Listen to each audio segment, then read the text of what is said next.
Bonjour, merci de vous savoir si nombreux dans ma chaîne pour l'apprentissage du langage C++. Pour le nouveau, je vous souhaite la bienvenue.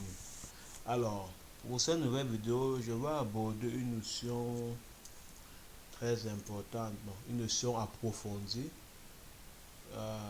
dans la programmation du langage C++. Donc, la notion de programmation orientée objet. Donc, cette partie sera subdivisée en plusieurs vidéos. Donc, pour cette première vidéo, je vais aborder la notion de classe et d'encapsulation. Alors, sans plus tarder, quand on parle de programmation orientée, c'est-à-dire on essaie de faire une programmation en utilisant un objet. Et quand on parle d'objet, on doit d'abord définir une classe. Donc, pour faire simple, une classe est comme le plan d'une maison. Comme par exemple ici, là j'ai le plan. Une classe est comme le plan d'une maison. Et l'objet en question est la maison. Donc l'objet est la maison. Par exemple ici, la classe, vous voyez ici, quand on a le plan de la maison ici, maintenant qui est une classe, ensuite on a maintenant les objets ici, et les objets là, et ces objets sont en fait des instances de la classe qu'on a définie ici en haut. Et une classe est constituée de variables qu'on appelle la programmation objet attribut et de fonctions qu'on appelle méthodes. Donc, pour déclarer une classe, donc voici l'architecture pour déclarer une classe. Donc, on commence par écrire classe et puis on met le nom de la classe et deux accolades et donc ne pas oublier le point virgule, très important. Toujours mettre le point virgule à la fin de l'accolade fermante. Donc, on utilise le mot classe ici, comme je viens de le dire ici. Il suffit le nom de la classe que l'on veut créer. Et comme astuce, toujours commencer le nom d'une classe par une lettre majuscule. Donc, cette astuce nous permet de dire, donc, quand on déclare une classe, on déclare le nom d'une classe par une lettre majuscule. Ceci a pour objectif de différencier les noms des classes des noms des objets. Donc, si par exemple vous voulez déclarer une classe ici, une classe dont le nom ici va commencer par la lettre majuscule. Et ceci a pour objectif de différencier les noms des classes des noms des objets. Ok, exemple par exemple ici, je vais déclarer une classe ici qui s'appelle rectangle. Vous voyez ici rectangle, je vais commencer la première lettre ici en majuscule. Vous voyez ici, je n'ai pas oublié le point virgule. Et puis les attributs sont récessivement qu'on met entre l'accolade ouvrante et fermante, in longueur, in largeur, in calcul périmètre, in calcul surface. Donc ici, voici les attributs qui sont longueur, largeur, et voici les méthodes qui sont la fonction c'est calcul périmètre et calcul surface. Et aussi, il y a une astuce ici, c'est il faudrait toujours penser à rajouter la bibliothèque dont on a besoin quand on déclare les attributs. Par exemple ici, si j'avais un attribut par exemple de type string ici, de type string, il fallait que je pense à mettre inclure la bibliothèque string.h. Mais ici, dans l'exemple, si je n'ai pas utilisé l'attribut de type string, c'est pour ça que je réponds. Pour cet exemple, ce n'est pas nécessaire d'importer la bibliothèque string.h. Mais s'il y en avait un attribut de type string, ce serait important d'importer la bibliothèque string.h. Alors, continuons. J'espère avoir été plus clair avec mes explications. Maintenant, abordons la notion de l'accès et de l'encapsulation. Bon, tout à l'heure, quand j'ai déclaré la classe rectangle avec les attributs et les méthodes, ici, je n'ai pas donné droit à l'accès à l'accès des méthodes et puis des attributs. Donc pour donner droit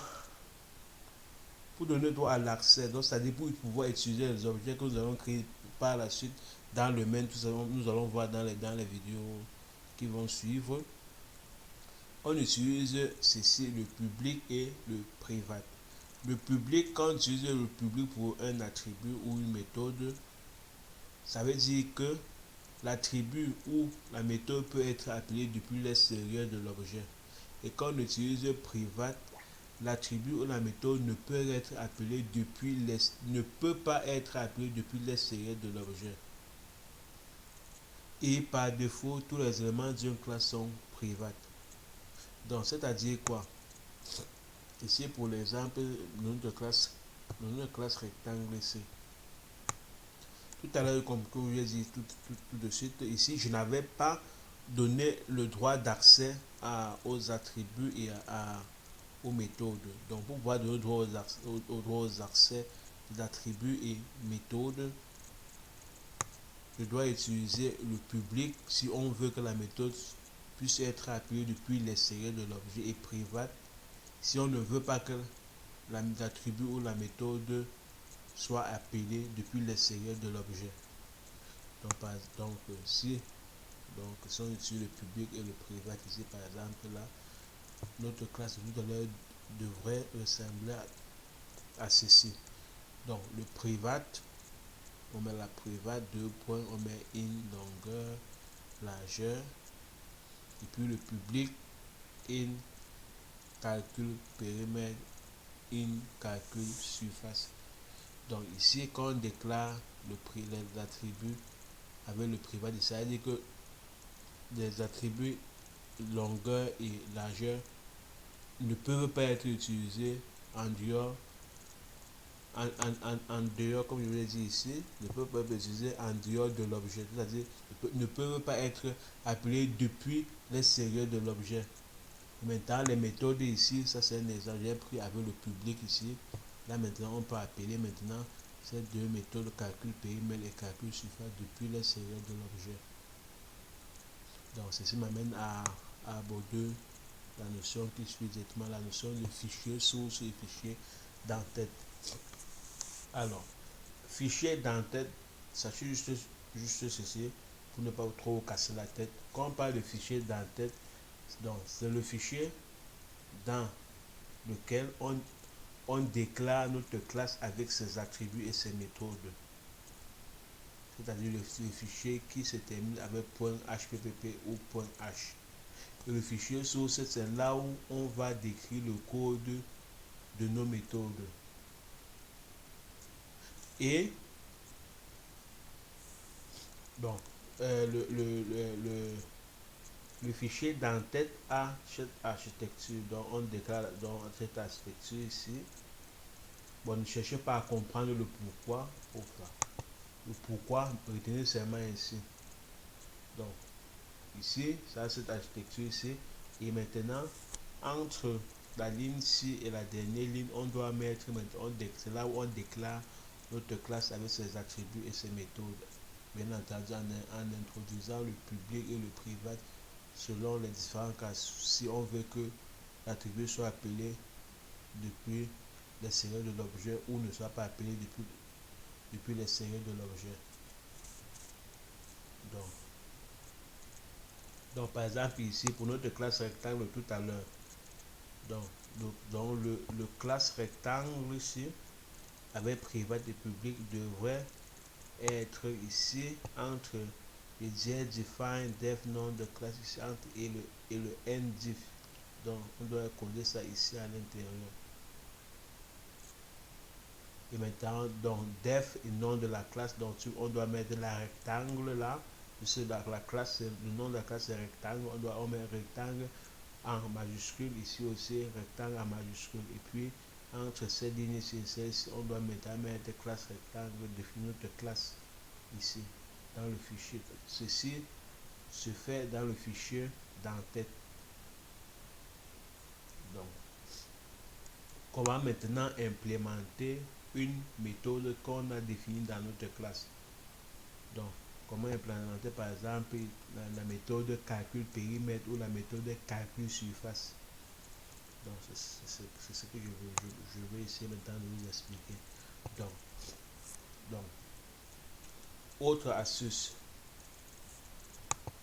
Sachez que dans le fichier .hppo, c'est-à-dire le fichier d'entête, donc je vous recommande de ne jamais mettre la directive using namespace std comme nous avons tout fait dans les précédentes vidéos, car ceci pourrait avoir des effets néfastes par la suite lorsque vous utilisez la classe.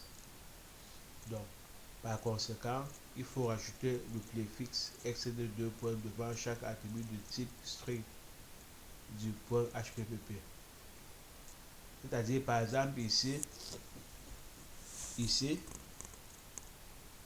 si dans notre classe ici par exemple classe rectangle, si jamais on avait un attribut de type string, donc il ne faudrait pas mettre la directive using namespace std dans le fichier et d'entête, mais aussi penser à mettre std2 dans tous les attributs de type string.